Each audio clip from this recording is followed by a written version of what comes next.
Auzubillahiminash-shaytanir-rajim. Bismillahirrahmanirrahim. Student, today is our topic principle of movements. First, I will tell you about the proper definition of a symbol of movements. Then we can easily understand what is the principle of movements. And the definition is that a body is said to be balanced if the sum of a clockwise movements acting on the body is equal to the sum of a anti-clockwise movement acting on it. Here we can see that there are two main objects, clockwise movements and anti-clockwise movement. Here is a definition, and here we can see that there are two main words and main factors by which we can understand the principle of movements. Here that one is a clockwise movement and other one is a anti-clockwise movement.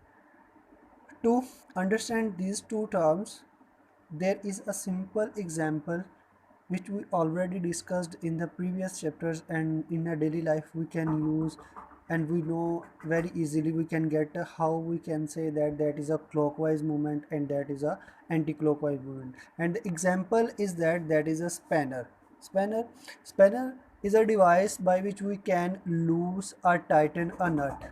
A force that turns a spanner in a clockwise direction is generally used to tighten a nut, as shown in the figure.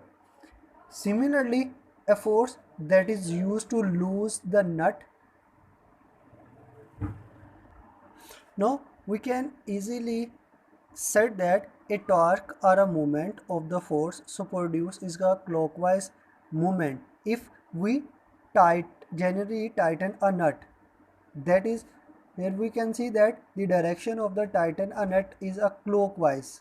That's why the movement is known as a clockwise. Similarly, we go into another term, that is a anti-clockwise movement. The force which is used to loose a nut, that is known as a anti-clockwise torque. Torque or a moment of the force so produced is called a anti-clockwise movement.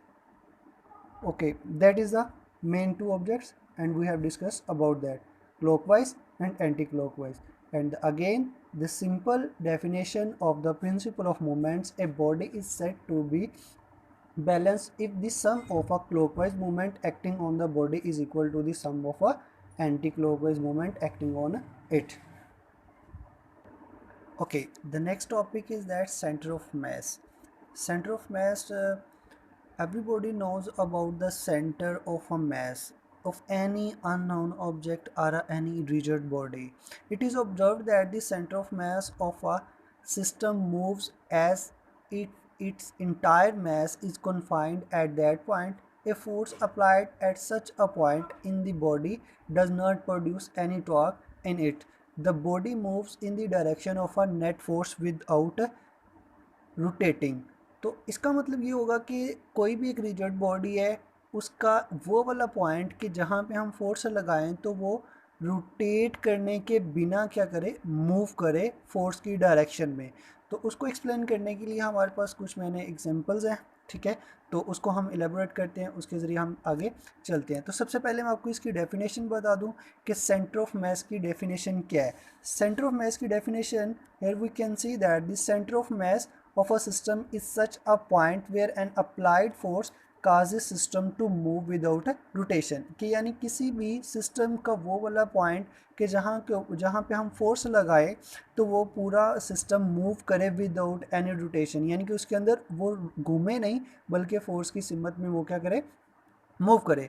तो let's suppose consider a system of two particles A and B connected with a light rod as shown in the figure. ठीक है.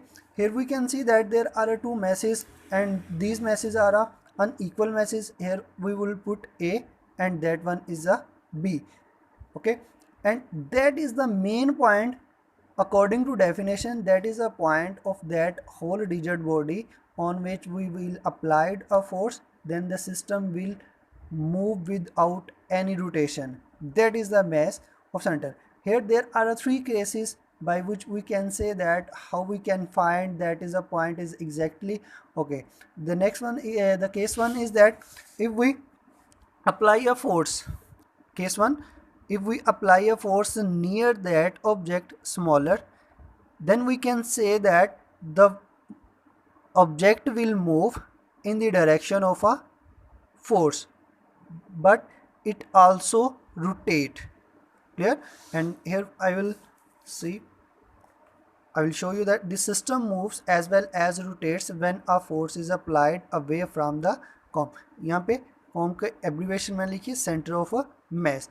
And the the second one case we can when we apply a force near the heavier object, we can say that the simple statement like this: the system moves as well as rotates when a force is applied away from the center of a mass. And the third one case is that when we apply a force between the two objects, there are any point where we can put a force, and we will see that the object will move in the direction of force but will not rotate, and that point is known as a center of mass. When we apply the force at the center of mass, then the system will move without a rotation, and that is our topic. We will solve today we will solve this mini exercise, and we will solve next song. Okay, the simple statement is that a force of a 150 newton can loosen a nut when applied at the end of a spanner 10 centimeter long. पहले तो हम इसको solve करेंगे, ठीक है, फिर इसी के रिलेटेड हमारे पास टू उसके पार्ट्स हैं नेक्स्ट, तो फिर हम उसको सॉल्व करेंगे.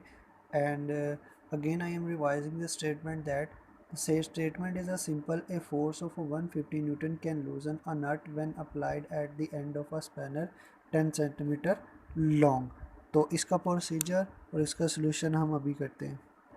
तो स्टेटमेंट के अकॉर्डिंग हमारे पास जो इसका गिवन डाटा है वो मैंने यहाँ पे लिखा हुआ है. तो उसके अकॉर्डिंग फोर्स हमारे पास है 150 न्यूटन और लेंथ हमारे पास है 10 सेंटीमीटर. तो 10 सेंटीमीटर को मीटर में कन्वर्ट करने के लिए हमने 100 पे डिवाइड किया तो 0.1 मीटर आ गया. तो हम जानते हैं टॉर्क का formula. As we know the torque is equal to force multiply by length. तो फोर्स की वैल्यू थी हमारे पास 150 और लेंथ हमारे पास है 0.1 मीटर. इन दोनों को प्रोडक्ट लिया तो हमारे पास टॉर्क कितना आ गया 15 न्यूटन मीटर. तो ये थी इसकी फर्स्ट स्टेटमेंट. आगे नेक्स्ट स्टेटमेंट देखते हैं. नेक्स्ट स्टेटमेंट हमारे पास: what should be the length of a spanner to loosen the same nut with a 60 newton force. Now we have a force, but we have to find the length, and the simple procedure is that here we can see that we know that torque is equal to 15 newton meter, and length we have to find. Force we have provided 16 newton. As we know that torque formula, and torque formula is force multiplied by length, and we know that we have to find the length, and the torque is 15 newton and force is a 16 newton. तो we have to find the length, and यहाँ से 60 जो है इधर multiply रहेगा, इधर आके क्या हो जाएगा, डिवाइड हो जाएगा. तो सिंपली हमारे पास लेंथ कितनी आ जाएगी, 0.25 metre length. Next, here we can see that the other statement is that how much force would be sufficient to loosen it with a 66 centimeter long spanner. Now we have to find the force, and we are provided with the length that is equal to 6 centimeter, and the simple solution and procedure is given. Okay, we know that torque is equal to 15 newton meter, length is 6 centimeter, and we have to change in meter. We divided 6 by 100, and then we can find the force F, and we know that solution torque is equal to force multiplied by length. तो torque हमारे पास 15 था और force हमारे length जो थी वो 0.06 थी, उसको डिवाइड किया तो हमारे पास टोटल जो फोर्स आ गई वो 250 न्यूटन. तो ये हमारे पास है इसकी मिनी एक्सरसाइज.